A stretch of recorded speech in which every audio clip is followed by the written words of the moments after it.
Assalamualaikum warahmatullahi wabarakatuh. Pada video kali ini, kami dari kelompok 4 akan menyampaikan ide kami terkait EcoBrick, solusi kreatif untuk mengatasi pencemaran mikroplastik di lingkungan kampus. Nah, video kali ini untuk memenuhi tugas akhir dari mata kuliah konservasi sumber daya alam. Sebelum kami menyampaikan ide terkait EcoBrick, kami akan memperkenalkan anggota kelompok kami. Yang pertama ada Herlina Kartikawati dengan NIM belakang 052, kemudian ada Intan Ayu Fadilah dengan NIM belakang 174, ada juga Gita Putri Ramawati dengan NIM belakang 265, dan ada Lina Nurul Atiyah dengan NIM belakang 266, dan saya sendiri Fitriah Imanika dengan NIM belakang 267. Oke, untuk pembahasan atau pendahuluan dari ide kami terkait EcoBrick akan disampaikan oleh teman saya. Latar belakang dari inovasi ini adalah kampus sebagai pusat pendidikan dan penelitian memiliki tanggung jawab untuk menjaga kelestarian lingkungan. Salah satu isu lingkungan yang paling mendesak saat ini adalah pencemaran mikroplastik. Mikroplastik adalah fragmen plastik kecil berukuran kurang dari 5 mm yang telah menjadi satu isu lingkungan yang paling mendesak di dunia. Mikroplastik berasal dari berbagai sumber seperti pecahan botol plastik, saset, dan mikrofiber dari pakaian. Dampak dari mikroplastik dapat mencemari lautan, tanah, dan udara, serta dapat membahayakan kesehatan manusia, hewan, beserta ekosistemnya. Di tengah keprihatinan terhadap pencemaran mikroplastik, EcoBrick hadir sebagai solusi kreatif untuk mengatasi masalah ini. EcoBrick adalah botol plastik yang diisi dengan sampah plastik yang lain. EcoBrick yang sudah terisi penuh dapat digunakan untuk membuat berbagai macam benda, seperti furniture, dekorasi, bahkan bangunan. Dengan demikian, EcoBrick tidak hanya mengurangi volume sampah plastik, tetapi juga menjaga transformasinya menjadi mikroplastik yang dapat merusak ekosistem lebih lanjut. Dalam konteks lingkungan kampus, EcoBrick dapat menjadi alternatif yang efektif dalam mengelola sampah plastik dan mengurangi dampak negatif terhadap lingkungan. Sampah telah menjadi permasalahan global yang sangat memprihatinkan hingga sekarang, tak terkecuali di lingkungan kampus. Kampus sebagai pusat pendidikan dan penelitian yang memiliki tanggung jawab untuk menjaga kelestarian lingkungan. Salah satu tantangan utama adalah sampah plastik yang dihasilkan dari berbagai aktivitas akademika. Sampah plastik ini berasal dari berbagai sumber seperti kantin, asrama, dan ruang kelas. Sampah yang kerap ditemukan di lingkungan kampus tergolong sampah anorganik yang susah diolah seperti botol plastik, kantong plastik, dan lain-lain. Setiap kampus menghasilkan sampah dan jumlah yang tidak sama seperti komposisi yang bervariasi. Nah, dari sampah plastik tersebut dapat menimbulkan dampak negatif di lingkungan kampus, yaitu yang pertama, pencemaran lingkungan. Sampah plastik yang menumpuk di lingkungan kampus dapat mencemari tanah, air, dan udara. Mikroplastik, yaitu fragmen plastik kecil yang dihasilkan dari pecahan plastik, dapat mencemari tanah dan meresap ke dalam air maupun tanah. Hal ini dapat membahayakan kesehatan manusia dan hewan yang hidup di sekitar kampus. Yang kedua, yaitu gangguan ekosistem. Sampah plastik dapat menyumbat saluran air dan drainase sehingga menyebabkan banjir dan genangan air. Hal ini dapat mengganggu ekosistem di sekitar kampus, seperti habitat hewan dan tumbuhan. Sampah plastik juga dapat dimakan oleh hewan yang dapat menyebabkan kematian dan atau penyakit. Yang ketiga yaitu menurunkan estetika lingkungan. Sampah plastik yang berserakan di lingkungan kampus dapat menurunkan estetika lingkungan dan membuat kampus terlihat kumuh dan tidak terawat. Yang keempat, dampak kesehatan. Sampah plastik yang dibakar dapat menghasilkan emisi gas beracun yang berbahaya bagi kesehatan manusia. Mikroplastik juga dapat terhirup atau tertelan oleh manusia dan dapat menyebabkan berbagai penyakit seperti kanker dan gangguan reproduksi. Dan yang terakhir, yaitu dampak sosial dan ekonomi. Biaya pengolahan sampah plastik di kampus dapat membebani keuangan kampus.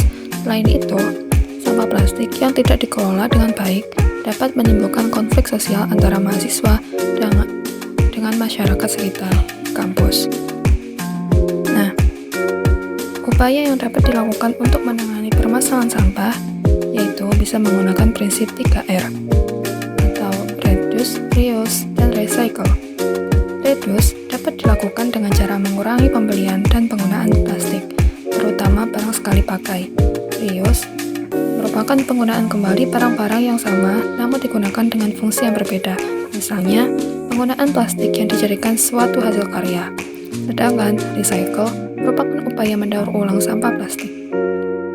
Daur ulang sampah merupakan cara untuk mengolah dan menggunakan sampah agar dapat digunakan kembali menjadi barang yang lebih bermanfaat.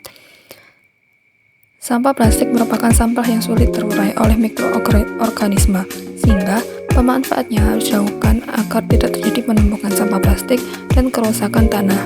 Salah satu cara mendaur ulang yang dapat dilakukan dan mendatangi keuntungan yaitu menggunakan sampah plastik menjadi eco-brick. Eco-brick bisa dijadikan sebagai solusi kreatif untuk memanfaatkan sampah plastik di lingkungan kampus.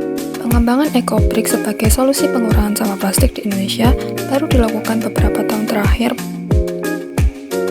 terutama sampah plastik yang digunakan dalam kehidupan sehari-hari. Fungsi dari eco-brick tidak hanya untuk menghancurkan sampah plastik, tapi juga untuk memperpanjang usia plastik-plastik tersebut menjadi sesuatu yang berguna untuk manusia. Eco-brick adalah botol plastik yang diisi dengan sampah plastik padat dan kering. Botol eco-brick ini kemudian dapat digunakan untuk membangun berbagai macam struktur seperti furniture, dekorasi, bahkan rumah.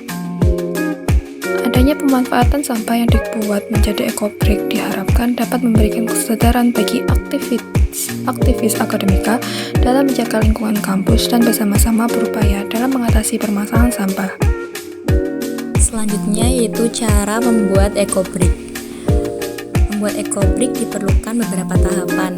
Adapun yang pertama yaitu menyiapkan botol plastik bekas yang bersih, kering, dan tidak tercampur dengan bahan lain.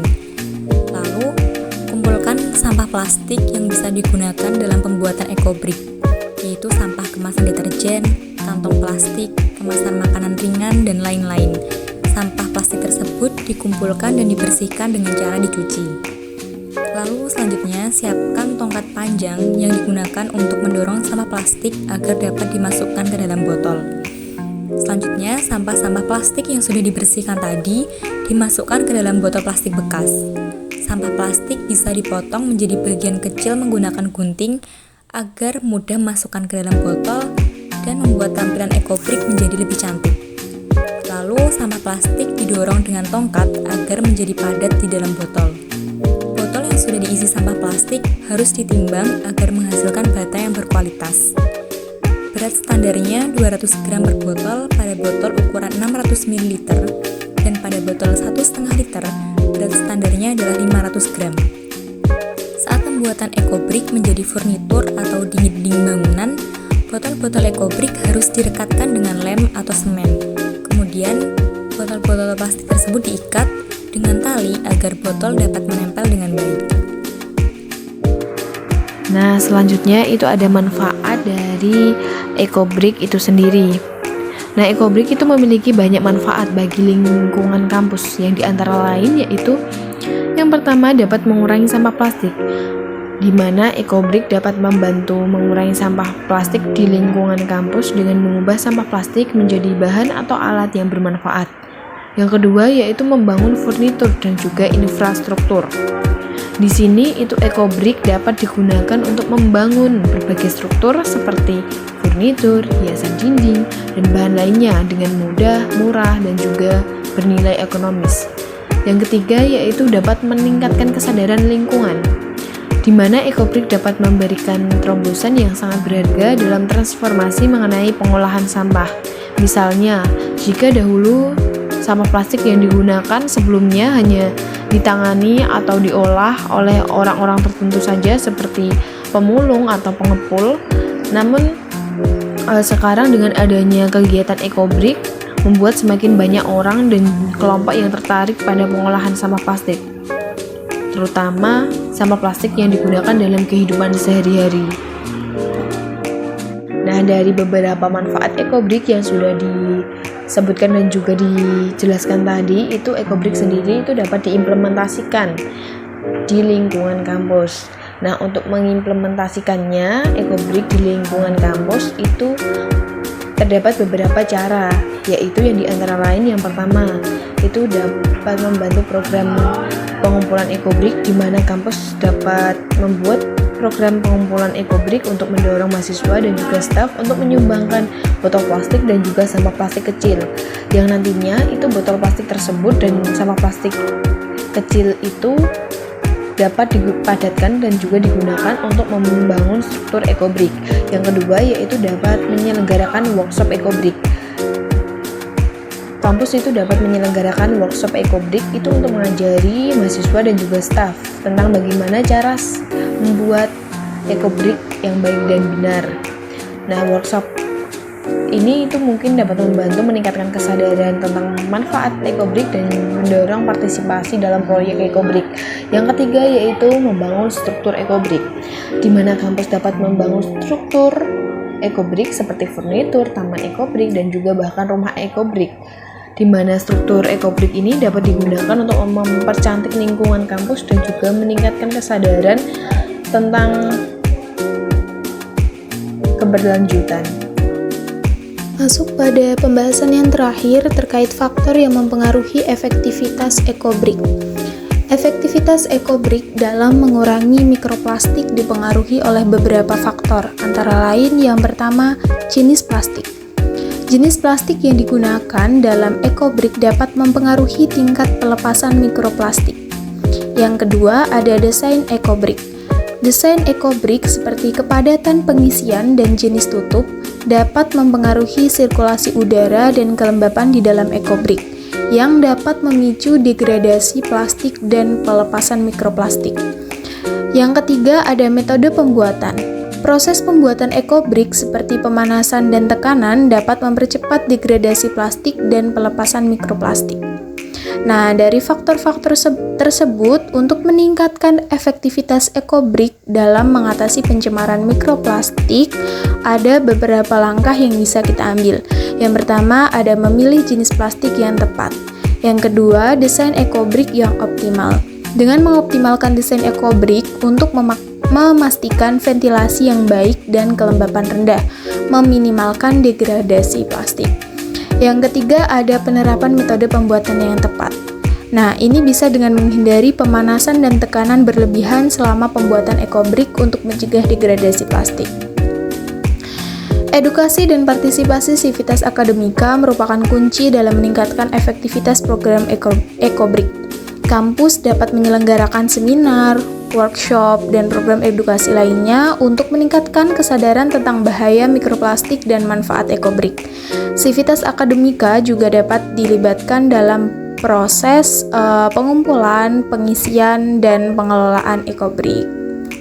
Nah, dari apa yang kita sampaikan terkait ide kelompok kami mengenai EcoBrick, kita dapat menyimpulkan bahwa sampah telah menjadi permasalahan global yang sangat memprihatinkan hingga sekarang ini, tak terkecuali di lingkungan kampus.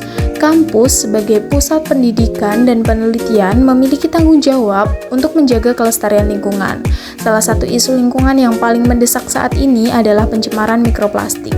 Di tengah keprihatinan terhadap pencemaran mikroplastik, EcoBrick hadir sebagai solusi kreatif untuk mengatasi masalah ini. EcoBrick adalah botol plastik yang diisi dengan sampah plastik padat dan kering seperti botol plastik, kaleng, dan juga styrofoam, hingga padat dan juga kokoh. Botol EcoBrick ini kemudian dapat digunakan untuk membangun berbagai macam struktur seperti furniture, dekorasi, bahkan rumah. EcoBrick memiliki banyak sekali manfaat bagi lingkungan kampus, antara lain mengurangi sampah plastik, membangun furniture dan infrastruktur, dan juga meningkatkan kesadaran lingkungan. Nah, itu tadi yang bisa kita sampaikan terkait ide kami mengenai EcoBrick. Kurang lebihnya dari kami ucapkan terima kasih dan mohon maaf yang sebesar-besarnya. Wassalamualaikum warahmatullahi wabarakatuh.